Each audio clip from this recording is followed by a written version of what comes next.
Hello বন্ধুরা, সবাই কেমন আছেন? আমি এখন আছি মেরিন ড্রাইভে। আজকে সাগর বেশ উত্তাল। 27শে জুলাই 2024। আমার সময় দেখতে পাচ্ছেন সাগরের ঢেউগুলো কেমন আছড়ে পড়তেছে। আকাশও বেশ মেঘলা।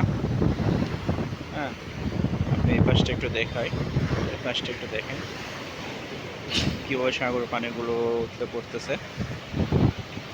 সাগর বেশ উত্তাল। একটা নৌকাও সাগরে নাই, সবগুলো নৌকাই সামনে মেইন ড্রাইভের উপরে রাখা হয়েছে। সাগরে আজকে জেলেরা মূলত এই উত্তাল সাগরে যেতে পারেনি, তাদের আজকে মাছ ধরা বন্ধ। উত্তাল সাগর, সাগরে অনেক ঢেউ আছে, প্রচণ্ড ঢেউ।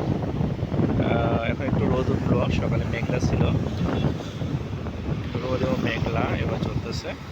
এটা হচ্ছে মেরিন ড্রাইভও বেশ ফাঁকা, তেমন গাড়ি ঘোড়া নাই বললে চলে, 2-4টা। মেরিনের পাশে জিও ব্যাগ দিয়ে বাঁধার চেষ্টা করানো হয়েছে। এটা হচ্ছে উত্তাল সাগর। সাগরের অবস্থা দেখতে পাচ্ছেন, ঢেউগুলো অনেক বড় বড় ঢেউ, কোথাও কোথাও 2 হাত 3 হাত পর্যন্ত ঢেউ উঠতেছে। মিনিমাম 3 হাত 5 হাত পর্যন্ত ঢেউ।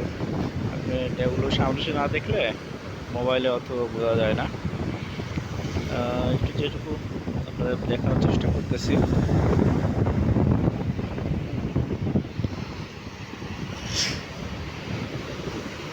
সাগর বেশ উত্তাল। উত্তাল সাগরে জেলেরা অবশ্য মাছ ধরা বন্ধ আছে। আল্লাহ হাফেজ, ভালো থাকবেন।